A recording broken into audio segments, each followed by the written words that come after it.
দেশের মানুষকে আপনারা এত মূর্খ মনে করা ঠিক না। হ্যাঁ, বাংলাদেশের বড় বড় দল আমাদের জনগণকে স্টুপিড গাধা গরু মনে করে, তারা মনে করে তারা বুঝে না। ভাই আপনারা চাঁদাবাজ আর চাঁদাবাজে যে করে নাই, দুই লোকের পার্থক্য বুঝেন? সংসদের চকি বসে, ওই চকিতে ঘুষের আর লেনদেন হয় রাতের বেলার চাঁদার।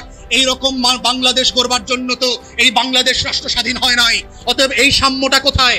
যেই বাংলাদেশে ধনীর ছেলে আরো ধনী হচ্ছে, যেই বাংলাদেশে নেতাদের ছেলে মেয়েরা বিদেশে গিয়ে লেখাপড়া করতে পারে, কিন্তু আমরা কেন আমাদের ছেলে মেয়েদেরকে স্থানীয় ভালো স্কুল কলেজে পড়াতে পারি না? আজকেও দেখবেন বাংলাদেশের বহু রাজনৈতিক দলের নেতারা সিঙ্গাপুরে মাউন্ট এলিজাবেথ হাসপাতালে চিকিৎসা নিচ্ছে, কিন্তু আপনার সদর হাসপাতালে গিয়ে দেখেন, মানিকগঞ্জের সদর হাসপাতালে প্রত্যেকটা সিঁড়িতে সিঁড়িতে কুকুর বিড়ালের পাশে আমার দেশের নাগরিকরা শুয়ে আছে। ন্যূনতম স্বাস্থ্য সেবা নাই। ঢাকা মেডিকেলে যান, যে কোনো জায়গাতে যান, তাহলে 53 বছর পরেও আমার সেই স্বপ্নের স্বাধীনতার সাম্য, মানবিক মর্যাদা এবং সুবিচারের জায়গা কোথায়? আপনি আদালত পাড়ায় যান, অবিচারে মিথ্যা মামলায় মানিকগঞ্জ শুধু না পুরো বাংলাদেশ ছেয়ে গেছে। তাহলে সেই ইনসাফের লড়াই করে যেই বাংলাদেশটা আমরা স্বাধীন করেছি, সেই বাংলাদেশের পরতে পরতে প্রত্যেকটা প্রতিষ্ঠানে কেন বেইনসাফির ঠিকাদারি জমেছে? কেন বকরাবাজদেরকে ছাড়া বাংলাদেশে কোনো ফুটপাতে হাঁটা যায় না? বাংলাদেশে প্রত্যেকটা tempo stand, bus stand, truck স্ট্যান্ডে চাঁদাবাজি, হাটঘাট, মাঠ দখলের যে ইজারা ব্যবসা শুরু হয়েছে, এই ব্যবসার মধ্য দিয়ে যে বাংলাদেশ তৈরি হয়েছে, এই বাংলাদেশের জন্য তো 71-এ আমাদের হাজার হাজার মুক্তিযোদ্ধারা জীবন দেয় নাই, লড়াই করে নাই। 1400 শহীদরা গত বছর 36শে জুলাই করে নাই। তাহলে আমার সেই স্বপ্নের বাংলাদেশটা কোথায়? যেই বাংলাদেশটার জন্য আমাদের রক্তের পরতে পরতে প্রত্যেক দিন আমি আপনি খুঁজি। প্রত্যেকটা সরকারি অফিসে গেলে মনে হবে আপনি ভিনদেশ থেকে এসেছেন, এরা আপনার দেশের মানুষ না। টেবিল থেকে ফাইল নড়ে না, এই টেবিল থেকে ওই টেবিলে যায় না। নোট না দিলে, টাকা না দিলে কোনো সেবা পাওয়া যায় না। এই কেমন বাংলাদেশ? সেই বাংলাদেশটা বদলে দেবার যে রাজনীতি, সেই রাজনীতি কি আমরা বলছি সেবা এবং সমস্যা সমাধানের রাজনীতি। যেইটা জনগণের ভোগান্তি, সেইটা দূর করবার রাজনীতি হচ্ছে সেবা এবং সমস্যা সমাধানের রাজনীতি। এবং আপনাদের যেটা কষ্ট, আপনাদের যেটা দুঃখ, যেটার জন্য লড়াই করা হচ্ছে এবি পার্টির রাজনীতি। আপনার যেখানে ভোগান্তি, সেই ভোগান্তিকে নিয়ে সরকারের সাথে, রাষ্ট্রের সাথে নেগোশিয়েট করা, ঝগড়া করা, তদবির করা, মিছিল মিটিং করা, সেই রাজনীতির নাম হচ্ছে সেবা এবং সমস্যা সমাধানের রাজনীতি। আমাদের রাজনীতির ভিতরে বংশ পরম্পরার কোনো জায়গা থাকবে না। কৃষকের ছেলে হোক, মুচির ছেলে হোক, হিন্দুর ছেলে হোক আর মুসলমানের মেয়ে হোক, যদি যোগ্য হয়, যেই যেখানে চাকরি পাওয়ার উপযুক্ত, তাকে সেখানে যোগ্যতার ভিত্তিতে চাকরি দিতে হবে। এটাই হচ্ছে নতুন বাংলাদেশের রাজনীতি। নতুন বাংলাদেশের রাজনীতিতে কে ছোট লোকের ছেলে আর কেউ বড় লোকের ছেলে, কে রাজবংশের ছেলে আর কেউ ফকিরের ছেলে, কে গুলশান বনানীতে বড় হয়েছে আর কে বস্তিতে বড় হয়েছে, সেটা কোনো গ্রহণযোগ্য মাপকাঠি হবে না। 53 বছর পরে এসে কেউ মাদ্রাসার ছেলে মেয়েদেরকে, দাড়িওয়ালা টুপিওয়ালা মানুষদেরকে ধরে নিয়ে রাতের বেলায় জঙ্গি নাটক সাজিয়ে হাজারে হাজারে শত শত খুন খারাপি করা, রাস্তার বেশে লাশ পানিতে ফেলে দেওয়া, জানাজা হইতে না পারা, সেই বাংলাদেশ আমরা আর ফেরত আনতে দেব না। এই বাংলাদেশে যে নামে যে রাজনীতি করতে চান করতে পারবেন। গণতন্ত্রের মূল্যবোধ মেনে সবাই সবার সমালোচনা করবেন। প্রতিপক্ষের যুক্তি তর্ক দিয়ে প্রতিপক্ষকে হারাতে হবে, কিন্তু গণতন্ত্রের মূল্যবোধের বাইরে কাউকে স্ল্যাং বলা, অপদার্থ অপদস্থ করা, কোনো মিথ্যা ভাষা দিয়ে, অশ্রাব্য ভাষা দিয়ে, নিউ ইয়র্কে যেটা ছাত্রলীগ যুবলীগ নামক বদমাইশরা করেছে, এই ভাষার রাজনীতি বাংলাদেশে আমরা দেখতে চাই না। আমরা গণতন্ত্রের রাজনীতি দেখতে চাই। সব রাজনৈতিক দল গণ অভ্যুত্থানের পক্ষে শক্তিগুলো মেরে আমরা সেই বাংলাদেশ গড়ব, এবং সেই বাংলাদেশটা গড়তে হবে।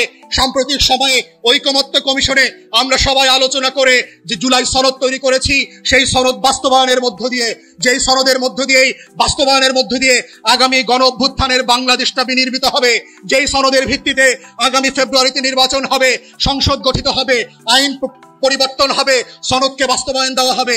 এবং যেই সনদের মধ্য দিয়ে গণ অভ্যুত্থানের যে আকাঙ্ক্ষা ছিল, যে আকাঙ্ক্ষার জন্য এবি পার্টি গত 6 বছর ধরে লড়াই করছে, ফ্যাসিবাদের বিরুদ্ধে কথা বলেছে, আন্দোলনের সংগ্রামে জনগণের পক্ষে আওয়াজ তুলেছে, গণতন্ত্রের মুক্তির লড়াইয়ের জন্য কথা বলেছে।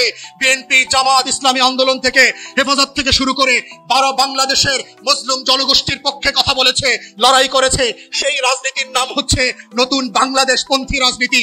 এই বাংলাদেশপন্থী রাজনীতির জায়গাতে হচ্ছে এবি পার্টি সমস্যা সমাধানের রাজনীতিকে ইন্ট্রোডিউস করে যেই রোল মডেল কান্ট্রি করতে চায়, সেই দেশটার নাম হবে কল্যাণ রাষ্ট্র, যেই রাষ্ট্রে আপনার ছেলে মেয়েদেরকে আমাজনের জঙ্গলে 3 মাস পাড়ি দিয়ে আমেরিকাতে অবৈধভাবে ঢুকতে হবে না, সাইবেরিয়ার বরফ মণ্ডিত মেসিডোনিয়া এবং সেন্ট্রাল এশিয়াতে থেকে মাসের পর মাস কঙ্কাল হয়ে মরতে হবে না, সেই বাংলাদেশটা আমরা তৈরি করতে চাই। এবং সেই বাংলাদেশ তৈরি কল্পে আপনাদের মানিকগঞ্জবাসীর পক্ষে আমরা আহ্বান করছি, আপনারা শরিক হন, সবাই মিলে এই লড়াইতে শরিক হয়ে নতুন একটা রাষ্ট্র এবং রাজনীতি বিনির্মাণ করবার মধ্য দিয়ে আমরা বাংলাদেশটাকে বদলে দিতে চাই। মুক্তিযুদ্ধের বাংলাদেশকে নিয়ে আসতে চাই, গণ অভ্যুত্থানের বাংলাদেশকে নিয়ে আসতে চাই, নবাব সলিমুল্লাহর সেই শতবর্ষের অধিকারের বাংলাদেশটাকে ফিরায় আনতে চাই। লাহোর প্রস্তাবের ভিত্তিতে যেই পাকিস্তান রাষ্ট্র হয়েছিল কিন্তু অধিকার দিতে না পারার কারণে ব্যর্থ হয়েছে, সেই ব্যর্থতার কারণে বাংলাদেশকে আমরা হাঁটতে দিতে চাই না, বরং অধিকারের রাজনীতি প্রতিষ্ঠিত করে বাংলাদেশকে যেন জিতানো যায়, বাংলাদেশকে পৃথিবীতে সিঙ্গাপুর, মালয়েশিয়া, তাইওয়ানের মতো রাষ্ট্র বানানো যায়। সেই রাষ্ট্র বানানোর লড়াইয়ের নাম হচ্ছে এবি পার্টি, কল্যাণ রাষ্ট্র, অধিকারের রাজনীতি, সেবা ও সমস্যা সমাধানের রাজনীতি। সেই রাজনীতিতে সংযুক্ত হবার আহ্বান জানিয়ে আমার বক্তব্য এখানে শেষ করছি। মানিকগঞ্জবাসীকে অসংখ্য ধন্যবাদ সবার মূল্যবান সময় ক্ষয় করে আমাদের সাথে থাকবার জন্য। আসসালামু আলাইকুম। আমরা বোধ করছি যে রাষ্ট্র এখনো গত 53 বছরে একটা সংসদই ফাংশনাল করতে পারে নাই, সেখানে 2টা সংসদ ফাংশনাল করতে পারাটা অনেক চ্যালেঞ্জিং হবে, বরং এটা চাঁদাবাজি এবং পুনর্বাসনের একটা কক্ষে পরিণত হবে। তারপরে যদি সবাই একমত হয় আমরা 2 কক্ষ মেনে নেব। আর আমাদের পক্ষ থেকে আমরা বলেছি যে মিক্স সিস্টেম করার জন্য। মিক্স সিস্টেম মানে হচ্ছে যে নিম্ন কক্ষে 300 আসনের মধ্যে 200 বিদ্যমান পদ্ধতি যেটা আছে এটাতে চলবে, আর 100 আসনে পিআর হতে পারে। এটার মধ্য দিয়ে বিএনপির প্রস্তাব এবং জামাত সহ চরমনায়ের যে প্রস্তাব আছে এর একটা সমন্বয় করা সম্ভব বলে আমরা মনে করি, এবং যেটা হতে পারে আপনার সব পক্ষকে নিয়ে একটা একমত হবার জায়গা আর কি। এটা হচ্ছে আমাদের পজিশন। আমরা আমাদের পক্ষ থেকে বলে দিয়েছি যে জুলাই সনদ স্বাক্ষরিত হোক বা না হোক, নির্বাচন অন টাইমে হতে হবে এবং এবি পার্টি নির্বাচন ফেব্রুয়ারি মাসে করবে। ধন্যবাদ।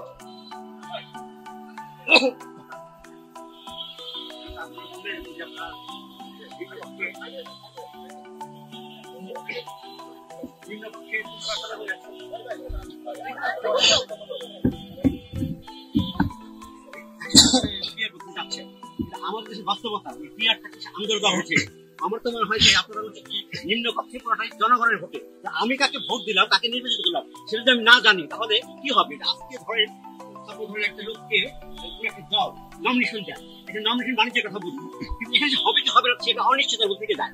সাপোজ বাংলা মানিকগঞ্জে এমন যদি বিএনপি থেকে নমিনেশন দিল, সে হয়তো স্থানীয় পর্যায়ে জনপ্রিয় না, কিন্তু তাকে যে নমিনেশন দিল তাহলে আমার তাকে প্রত্যাখ্যান করার একটা সুযোগ থাকে। যখন আপনি পিআর পদ্ধতি করবেন তখন কেন্দ্রীয় পর্যায়ে থেকে লক্ষ লক্ষ বা কোটি কোটি টাকা কি বাংলাদেশের বাস্তবতা সেখানে যে তাকে নির্বাচিত করবে না সেই গ্যারান্টি নেই। আমি মনে করি আপনি তো বক্তব্য দিতে আসছেন না প্রশ্ন করতে আসছেন, আপনি তো বক্তব্য দিচ্ছেন। আমি মনে করি আপনার কি আপনার সঠিক সঠিক বেঠিকের প্রশ্ন তো লম্বা আলোচনা আপনার। আমি শোনান আপনি, আমি সমাধান করে দিই। এই বিষয়ে আমার ফেসবুক পেজে যাবেন, পিআর নিয়ে আমি লম্বা আলোচনা করেছি, পিআরের বিষয়ে আমি লম্বা আলোচনা করেছি। দেশের মানুষকে আপনারা এত মূর্খ মনে করা ঠিক না। হ্যাঁ, বাংলাদেশের বড় বড় দল আমাদের জনগণকে স্টুপিড গাধা গরু মনে করে, তারা মনে করে তারা বুঝে না। ভাই আপনারা চাঁদাবাজ আর চাঁদাবাজি যে করে না এই 2 লোকের পার্থক্য বুঝেন কিনা জিজ্ঞেস করেন। বুঝে তুলে কেন বুঝবে না? এটা কে কোন দলের কে গুন্ডামি করে, কে টেম্পো স্ট্যান্ড দখল করে আর কে করে না এটা এলাকার মানুষ বুঝে না। তাহলে তারপরে দলগুলো নমিনেশন দিচ্ছে না? দিচ্ছে তো। যারা লড়াই করতে করতে বুকের তাজা রক্ত দিয়ে এই মানিকগঞ্জের মাটিকে পরিশুদ্ধ করেছে, সেই 4 জন শহীদকে, বিশেষ করে আজকে মঞ্চে উপস্থিত আছেন শহীদ সাদির সম্মানিত পিতা শফিক ভাই, তার প্রতি আমাদের শ্রদ্ধা সালাম। এবং মানিকগঞ্জবাসীকে যারা গত 16 বছর ধরে এই অঞ্চলে গণতন্ত্রের জন্য লড়াই করছেন, আন্দোলন সংগ্রাম করেছেন, দিল্লির আধিপত্যবাদের বিরুদ্ধে কথা বলেছেন, সুষ্ঠু ভোট এবং নির্বাচনের দাবিতে পাড়ায় পাড়ায় মহল্লায় মহল্লায় কথা বলেছেন, লড়াই করেছেন, সেটা আপনি বিএনপির ব্যানারে করে থাকেন, জামাতের ব্যানারে করে থাকেন, ইসলামী আন্দোলন বাংলাদেশের ব্যানারে করে থাকেন, যেই ব্যানারে করে থাকেন প্রত্যেকটা ব্যানারের পরতে পরতে দিল্লির আধিপত্যবাদের বিরুদ্ধে আপনাদের যে শক্ত উচ্চারণ ছিল, আজকে শ্রদ্ধার সাথে সেই লক্ষ লক্ষ মজলুম যোদ্ধাদেরকে আমরা শহীদ শ্রদ্ধার সাথে স্মরণ করছি। একইভাবে যারা হাজার হাজার মিথ্যা মামলায় বিভিন্ন দলের নেতা কর্মীরা যারা জেল খেটেছেন, রিমান্ডে থেকেছেন, ক্রসফায়ারের শিকার হয়েছেন, যাদেরকে এখনো হাজিরা দিতে দিতে লক্ষ লক্ষ টাকা পুঁজি সঞ্চয় ব্যবসা বাণিজ্য শেষ হয়ে গেছে, তাদের সবার প্রতি আমাদের শ্রদ্ধা। আমাদের পূর্ববর্তী বক্তা মানিকগঞ্জের আমাদের এবি পার্টির প্রধান সমন্বয়ক জনি রাইটলি বলে গেছে, গণ অভ্যুত্থান যে কারণে হয়ে গেছে সেই কারণ থেকে আমরা ক্রমান্বয়ে অনেক দূরে সরে যাচ্ছি বলে মনে হচ্ছে। তাই একটা জিনিস মাথায় রাখতে হবে, বাংলাদেশের ইতিহাসের সবচেয়ে সফল রাষ্ট্রনায়ক ছিলেন শহীদ প্রেসিডেন্ট জিয়াউর রহমান, এবং জিয়াউর রহমানের সময় উনি ওনার 3.5-4 বছরের আমলে বারবার কাজে কর্মে কথায় এবং আচরণ দিয়ে প্রমাণ করে দিয়েছেন যে এই বাংলাদেশের লাল সবুজের পতাকার প্রধানতম শত্রু কারা, তাদের বিরুদ্ধে, কোন শকুনের চোখ রাঙানির বিরুদ্ধে বারবার আমাদেরকে লড়াই করতে হয়েছে, কোন শকুনরা আমাদের সীমান্তে আমাদের শ্রদ্ধার অংশদার হয়ে বন্ধুরূপে বারবার এসে চিলের মতো করে শিকার করে আমার সম্পদ নিয়ে যায়, কোন শকুনরা বাংলাদেশে ভিন্ন ভিন্ন নামে ট্রানজিটের নামে আমার স্বাধীনতাকে ক্ষুণ্ণ করে, কোন শকুনেরা চিল হয়ে আমার দেশের ট্রানজিটের নামে এবার থেকে ওপার তার সম্পত্তি তারণ করছে। 1 টাকা ট্রানজিট ফি দেওয়া যারা সম্মানজনক মনে করে না, সেই